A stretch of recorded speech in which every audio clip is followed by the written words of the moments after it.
The right to dissent is disappearing, and they're coming for the ones who speak first and loudest. Good morning, fellow heretics. Welcome back to Theocracy Watch, where we track the systems that silence opposition and punish noncompliance. This week, we examine how lawful residents and asylum seekers are being targeted, but not for crimes, for exercising their rights. Mohsen Madawi, a Palestinian student and lawful U.S. resident, was detained by ICE on April 14th during what was supposed to be a naturalization interview in Vermont. No charges, no warning, just disappeared into the system. His only offense is organizing pro-Palestinian protests at Columbia University. And Mahmoud Khali, another Columbia student, was detained for similar reasons. Rumaisa Ozturk, a doctoral student at Tufts, was quietly removed from Massachusetts. And earlier this year, 238 Venezuelan migrants were deported to El Salvador's COINTELPRO prison. I hope I said that right. A maximum security facility notorious for abuse. Many had no criminal records. The deportations were justified under the Alien Enemies Act, a wartime law from 1798 that lets the U.S. detain or expel non-citizens from hostile nations without formal charges. It hasn't been used widely since World War II, but now it's being revived to fast-track removals and bypass due process under the guise of national security.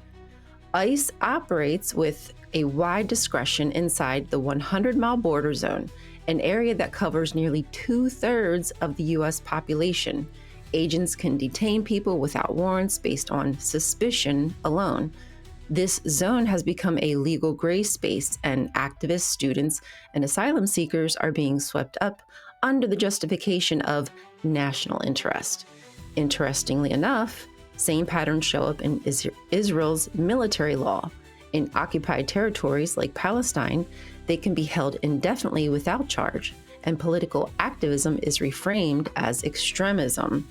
This legal architecture of silence is being admired and mimicked by U.S. lawmakers, many of whom support the vision laid out in Project 2025.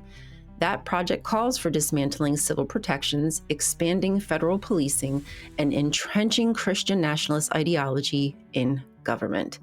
This is conformity dressed in safety. Surveillance plays a critical role in this government restructuring as well. Did you know that facial recognition and AI tools are being used to identify and monitor protesters in the States? Microsoft, despite claiming limitations on its tech, is facing international backlash for providing Azure cloud and AI services to the Israeli military, services allegedly being used in targeting operations against occupied Palestine. Clearview AI has been employed by ICE since 2020. This technology scrapes images from social media and other online platforms to identify individuals. In fact, during the 2020 Black Lives Matter protests, law enforcement used facial recognition to identify and, in some cases, arrest protesters. Tools built for efficiency are now integrated into state violence. Meanwhile, private prison contractors profit from every detention and deportation, thriving on bodies, especially when those bodies belong to immigrants, Muslims, Black or brown people, or anyone who steps out of line. This is not a glitch, my friends. The system is functioning exactly as designed. Immigration enforcement isn't about borders. It's part of an ideology that decides who gets to speak, who gets to stay, and who gets disappeared. Fear-mongering opened the door. Oh no, they're coming for your kids. They're coming for your jobs and your religion and your pronouns and your schools. And that's how they sold it to us.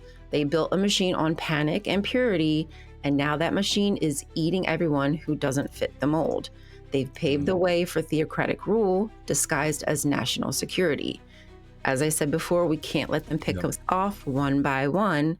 Join your people, build community, get louder than their fear. Stay visible, and please, as always, stay curious. Awesome. Wow. Thank you very much for that. I want to mention, you're talking about things about disappearing people. Sometimes they disappear. sometimes they don't. Sometimes they go away by other means. And we were talking about it earlier, about how the Russians have this thing of throwing people out of windows. Yeah. How many critics of Putin have fallen out of a window and died? Is the question. The answer is several critics of Russian Vladimir Putin have died under suspicious circumstances, including falling from windows. While exact numbers vary, reports indicate that since 22, at least 5 such incidents have occurred. Ravel Maganov. Now, these are people who allegedly took their own lives, right? Allegedly. Right. Okay. Chairman of Lukoil. He died. He's a chairman of an oil company, so he's not like having money problems or anything, you know. He died in September 2022 after falling from a hospital window in Moscow. His company had previously called for an end to the war in Ukraine. Pavel Antov, a Russian politician and businessman, he died in December of 2022 after falling from a hotel window in India. Antov had criticized Russia's actions in Ukraine. Marina Yankina, a senior official in Russia's defense ministry, she was found dead in February 2023 after an apparent fall from a building in St. Petersburg. Kristina Bakova. I mean, it just goes on.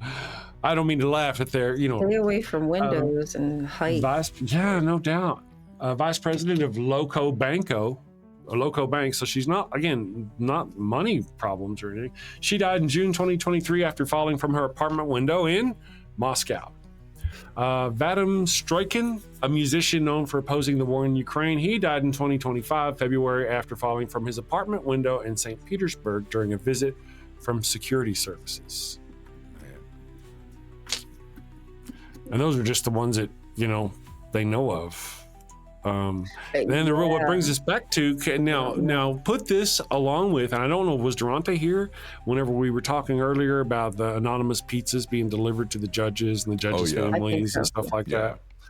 Yeah. It just it reminds me of COINTELPRO from the 20s through the 70s, where our government was doing that to black communities, disappearing leaders, killing leaders, using the NAACP. Almost every black leader who's dissented against America's treatment of African Americans has either been killed, exiled, or paid off. It's America being America. Yeah, it's still really happening modern day. I mean, activists still getting taken off the radar. I don't know if you know this or not, but I host the Daily Atheist Morning Show here on YouTube. I have a couple of other co-hosts with me, Durante Lamar and Ryan Kultastic, and we have a lot of fun. When we first started hanging out, he would say, he'd say something like, yeah, we're kind of like Richard Pryor and Gene Wilder. Gene Wilder, yes. I was like, you're right. You make the perfect Gene Wilder to my Richard Pryor. and I just didn't know if I didn't know if he was getting it or not. Every time we would do something like that, I was like, man, me and you're like chess pieces. We're like, I'm the black pieces and you're the white pieces, and everybody would just ignore it and move on. I'm like, come on, people, I'm working here. I'm working here. Live Monday through Friday, 9 a.m. Eastern.